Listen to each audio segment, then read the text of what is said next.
जमुना जी की अभी अभी नींद लगी ही थी कि बहू ममता उनके कमरे में आ गई और उन्हें झकझोरते हुए बोली, लो अम्मा जी, बात कर लो। जमुना जी ने आंखें खोलकर देखा तो ममता हाथ में फ़ोन लिए खड़ी हुई थी।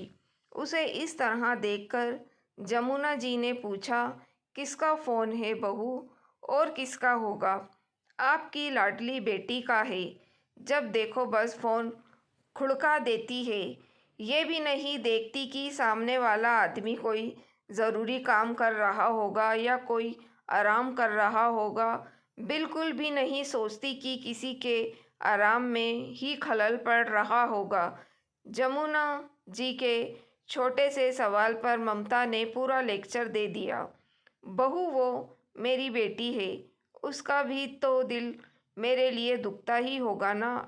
अब मेरी तबीयत ठीक नहीं रहती है तो रोज़ फ़ोन लगा देती है, नहीं तो पहले कहाँ रोज़ फ़ोन करती थी।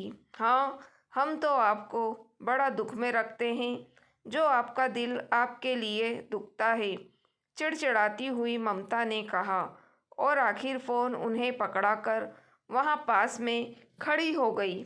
आखिर यह भी तो सुनना ज़रूरी था कि जमुना जी अपनी बेटी से क्या बात करती है। जमुना जी ने अपने कांपते हाथों से फ़ोन को अपने कानों पर लगाया और बोली, हाँ बिटिया, कैसी है तू? मैं ठीक हूँ अम्मा, तुम कैसी हो? बस बिटिया, अपनी ज़िंदगी के दिन गिन रही हूँ। अब तो शरीर भी साथ नहीं देता, बस भगवान उठा ले अब तो। अरे ना अम्मा, अभी तो बहुत लंबी उम्र है तुम्हारी। अभी तो पोते पोती नाती नातियों की शादी देखना है बाकी है। अब तो न लगे है बिटिया कि तब तक ज़िंदगी जी पाऊंगी। बस तुम लोगों को भगवान सारी खुशी दे और हमेशा अपना आशीर्वाद बनाए रखे। कहते कहते अम्मा को खांसी चलने लगी। ममता ने अम्मा के हाथ से फ़ोन लेकर काट दिया और अम्मा को पानी का गिलास पकड़ाकर वापस रसोई में चली गई। अम्मा ने जैसे तैसे अपने कांपते हाथों से 2 घूंट पानी पिया और गिलास रखने ही लगी थी कि हाथ से छूटकर गिलास गिर गया। अचानक गिलास गिरने की आवाज़ सुनकर ममता दौड़ी दौड़ी कमरे में आई। गिलास को ज़मीन पर गिरा देखकर जमुना जी पर चिल्लाने लगी, ये क्या है अम्मा जी, आपसे गिलास भी रखते नहीं बनता? गिरा दिया ना पानी और कर दिया ना फर्श गीला। अब मेरा काम फैला दिया। अब मैं घर का काम संभालूं या आपको संभालूं या आपके बिगड़े में काम संभालूं? बहू, हाथ काँप रहे हैं, इसलिए गिलास गिर गया। हाँ हाँ, सब समझती हूँ मैं। फ़ोन पकड़कर बेटी से तो बात कर लेते हो आप, तब तो आपके हाथ बिल्कुल भी नहीं काँपते, पर जहाँ मेरा काम फैलाना हो वहाँ आपके हाथ काँपने लग जाते हैं। अरे घर में कौन सी नौकरानी लगी है, मुझे ही साफ करना है तो कम से कम बहू की सुविधा भी देख लिया करो।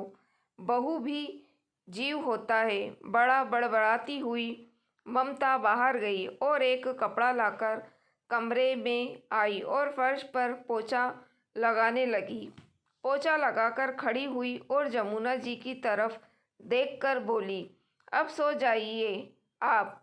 बिना जमुना जी की प्रतिक्रिया जाने ही ममता दरवाज़ा ज़ोर से पटकती हुई बाहर निकल गई। जमुना जी एकटक अपनी बहू को देखती रह गई, पर वो ज़्यादा कुछ कह ना सकती थी। आखिर रहना तो उन्हें उसी के साथ था। बेटा तो सुबह का गया, शाम को ही घर में आता था। दिन भर तो ममता ही होती थी उनके पास, इसलिए उसकी तेज़ ज़बान को भी जमुना जी झेल जाती थी। खैर, ममता तो शुरू से ही तेज़ स्वभाव की रही है, पर फिर भी जमुना जी ने सब कुछ संभाल लिया। पैसे टके के मामले में कभी भी अपने बेटे पर निर्भर नहीं रही। पति की पेंशन का पूरा सहारा था। जब तक जमुना जी के हाथ पैर चलते थे तो वो अपनी बेटी वंदना को खूब बुलाती थी, अपने हाथों से उसकी पसंद की चीज़ें खुद बनाकर खिलाती थी। बहू अगर चिड़चिड़ करती भी तो सीधा जवाब दे देती थी, कौन से तुम्हारे पति के पैसे खर्च करवा रही हूँ, अभी तो मेरे पति की पेंशन आती है। अगर बेटी पर खर्च करती हूँ तो तुम लोगों पर भी खर्च करती हूँ। वो अकेली आकर खाती है क्या? तुम सब भी तो खा रहे हो, इसलिए हंगामा करने की ज़रूरत नहीं है। जमुना जी का जवाब सुनकर ममता चुप हो जाती, पर जब से जमुना जी बिस्तर पर आई हैं तब से ममता का व्यवहार और भी रूखा हो गया है।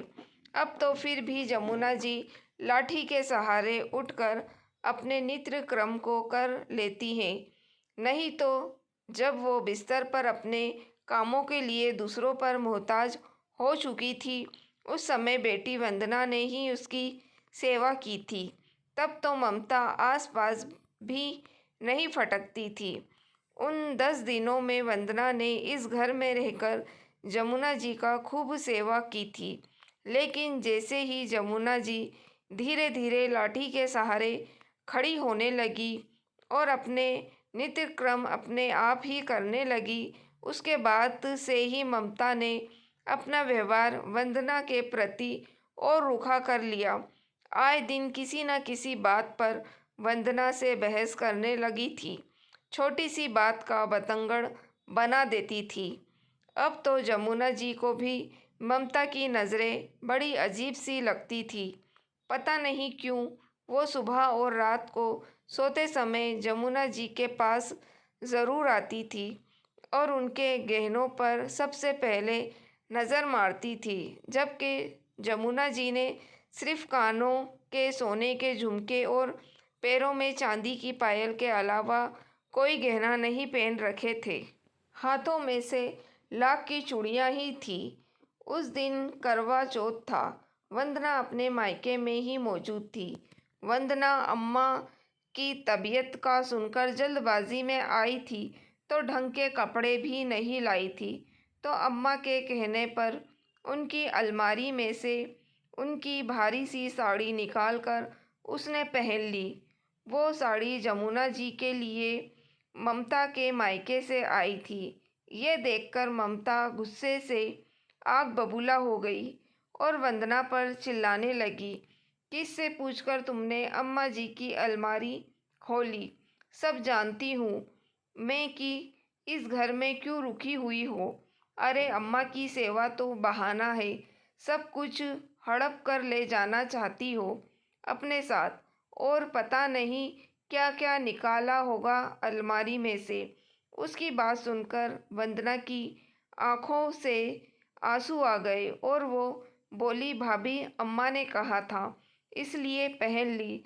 सब जानती हूँ तुम्हारा चिड़िया चरित्र, अम्मा को बातों में फुसलाकर सब कुछ अपने नाम कर लेना चाहती हो। बहू बस कर, क्या बोल रही है? तुझे पता भी है एक साड़ी क्या पहन ली, उसमें इतना हंगामा कर रही है। मेरी चीज़ों पर मेरी बेटी का भी हक है। क्यों अम्मा जी, रहती तो हमारे साथ हो, फिर बेटी का काहे का हक? इसे तो मैं एक फूटी कौड़ी भी ना दूँ। बस कर ममता, तुम्हें शर्म नहीं आती? अम्मा से लड़ते हुए अचानक माधव ने अंदर आते हुए कहा। माधव को देखकर ममता चुप तो हो गई, लेकिन घर का माहौल तो खराब हो ही चुका था। यह आए दिन का किस्सा होने लगा था। आखिर जमुना जी भी कब तक बर्दाश्त करती? खुद ही ऐसी स्थिति में थी कि ज़्यादा क्या ही बोलती, इसलिए उन्होंने वंदना को खुद ही जाने को कह दिया। खैर, वंदना तो बेटी थी, उसे तो अपने ससुराल जाना ही था, इसलिए वो वापस अपने ससुराल चली गई। अब वो जमुना जी से फ़ोन पर ही बात करती थी, उसमें भी ममता चिढ़ जाती थी। कई बार तो वो जानबूझकर बात ही नहीं करवाती थी। खुद से भी कुछ होता नहीं है और बेटी वंदना को भी आने को कह देती हैं। पता नहीं मन में क्या वहम पाल रखा है। ममता को ऐसा क्यों लगता है कि वंदना कहीं संपत्ति में से हिस्सा न मांग ले और अम्मा मरने से पहले दे भी ना जाए। बेटा माधव भी ज़्यादा कुछ कहता नहीं था, क्योंकि रोज़ घर की शांति भंग होने लगी थी। इसलिए अम्मा ने ही उसे चुप रहने के लिए कह दिया। खैर, जमुना जी अपने पलंग से जैसे तैसे उठी और लाठी का सहारा लेकर बाथरूम की तरफ जाने लगी। लेकिन पता नहीं क्यों आज पैर लड़खड़ा गए और वो ज़मीन पर गिर पड़ी। अचानक कमरे में गिरने की आवाज़ सुनकर बहू कमरे में आ गई और जमुना जी को गिरा हुआ देखकर बोली, अरे अम्मा जी, क्या हाथ पैर तुड़वाने का इरादा है? यदि हाथ पैर टूट गए हों तो मुझसे तो नहीं होगी आपकी सेवा। जैसे तैसे झिल्लाती हुई ममता ने जमुना जी को सहारा देकर पलंग पर बैठाया। पलंग पर लेटते ही जमुना जी ममता से बोली, बहू, मेरा शरीर में बिल्कुल जान नहीं रही। कब मेरे प्राण पखेरु उड़ जाएं। एक बार वंदना को यहाँ बुला दे। मैं बस एक बार उसे देखना चाहती हूँ, उससे मिलना चाहती हूँ। ठीक है, बुला दूंगी, कहकर जमुना जी को ममता वहीं छोड़कर अपने कमरे में आ गई। पता नहीं अपनी बेटी को क्या देने के लिए बुला रही है। मैं तो बिल्कुल फ़ोन नहीं करूँगी, मन ही मन सोचती हुई ममता ने वंदना को फ़ोन करना ठीक नहीं समझा। रात को माधव घर पर आया तो अम्मा के कमरे में गया। वहाँ अम्मा को सोता हुआ देखकर वापस बाहर आ गया। सुबह उठकर जब जमुना जी के कमरे में गई तो जमुना जी के प्राण पखेरु उड़ चुके थे, पर उसे इस बात का बिल्कुल मलाल नहीं था कि उसने जमुना जी के कहने के बावजूद भी वंदना को बुलाया नहीं, बल्कि बिना वक्त गवाए वो फटाफट अम्मा के शरीर पर से गहने निकालने लगी। लेकिन तब तक माधव भी उठकर आ गया। उसे अम्मा के शरीर पर से गहने उतारते देखकर माधव बोला, क्या कर रही हो तुम? अम्मा के गहने क्यों उतार रही हो? तुम्हें पता है ना, अम्मा को गहने पहनकर रखना बहुत पसंद है। अरे अब काहे की पसंद, अम्मा तो गई। अचानक ममता के कहने पर माधव फटाफट अम्मा के पास गया और उनके शरीर को छूकर देखा। अम्मा का शरीर ठंडा पड़ चुका था। शायद काफ़ी देर पहले ही उनकी मौत हो चुकी थी। तुम्हें शर्म नहीं आ रही है? अम्मा के गहने निकालने में लगी हुई हो। बता नहीं सकती थी कि अम्मा अब छोड़कर जा चुकी है? अरे अम्मा तो जा चुकी है, कहीं गहने भी ना चले जाए, इसलिए निकाल रही हूँ। अभी लोग आ जाएंगे तो सबसे पहले गहने ही हटाएंगे। कौन लोग आकर हटाएगा? माधव ने प्रश्न किया तो ममता उसे घूरते हुए बोली, तुम्हारी बहन। और कौन? वही एक है जिसकी नज़र है इन गहनों पर। इसके आगे माधव ने कुछ नहीं कहा। बस कुछ देर तक ममता की लालच भरी नज़रों को देखता रहा, जबकि ममता अपने काम में लगी रही। थोड़ी देर बाद उसने वंदना और बाकी रिश्तेदारों को फ़ोन कर अम्मा के संसार से कुछ कर जाने की खबर दी। जब क्रियाक्रम हो गया तो वंदना वापस अपने पति के साथ जाने लगी। तब माधव वंदना से बोला, वंदना, तू तो इस घर की बेटी है, तुझे तो कम से कम 15 दिन यहाँ रुकना ही चाहिए। नहीं भाई, जिस घर से अम्मा ने खुद ही जाने को कह दिया था, वहाँ मेरा रुकना ठीक नहीं। फिर तुम तो सब कुछ जानते ही हो। अपने स्वाभिमान की रक्षा तो मुझे खुद ही करनी है। अब तो अम्मा भी नहीं रही, अब तो मेरा मायका भी खत्म। कहते कहते वंदना की आंखों में आंसू आ गए। माधव ने देखा कि ममता अपने रिश्तेदारों से घिरी बैठी है। एक बार भी उसने वंदना को संवर्धना नहीं दी। सच आज वाकई उसकी बहन का मायका खत्म हो रहा था, पर फिर भी माधव ने भी वंदना को रोका नहीं। वंदना अपने पति के साथ बाहर आ गई। दोनों रवाना होने वाले थे कि इतने में माधव फिर वंदना के पास आया और एक छोटी सी पोटली उसे देकर बोला, ये अम्मा ने तेरे लिए दिए थे, ये ले जा। ये अम्मा का आशीर्वाद है। उन्होंने खुद अपने हाथों से मुझे दिए थे कि वंदना को दे देना। और रही बात मकान में हिस्से की, तो नहीं भाई, मुझे कुछ नहीं चाहिए। मैं जानती हूँ कि आपकी स्थिति भी इतनी अच्छी नहीं है। आप तो ये अपने पास ही रखो। पर वंदना, ये गहने तेरे हैं। इस पर सिर्फ और सिर्फ तेरा हक है।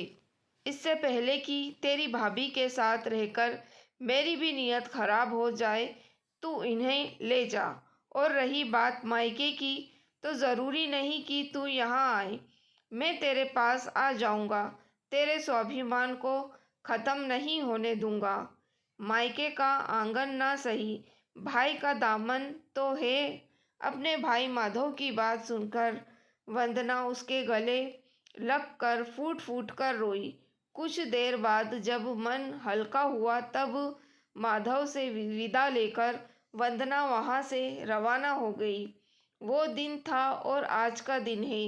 वंदना कभी अपने उस मायके के घर में नहीं गई। हाँ, माधव हर रक्षाबंधन और भाई दूज पर खुद अपनी बहन कर घर पर आ जाता है। हालांकि ममता ने इस पर भी काफ़ी हंगामा किया था, पर माधव एक कान से सुनकर दूसरे कान से निकाल देता, तो ममता धीरे धीरे अपने आप ही चुप हो गई।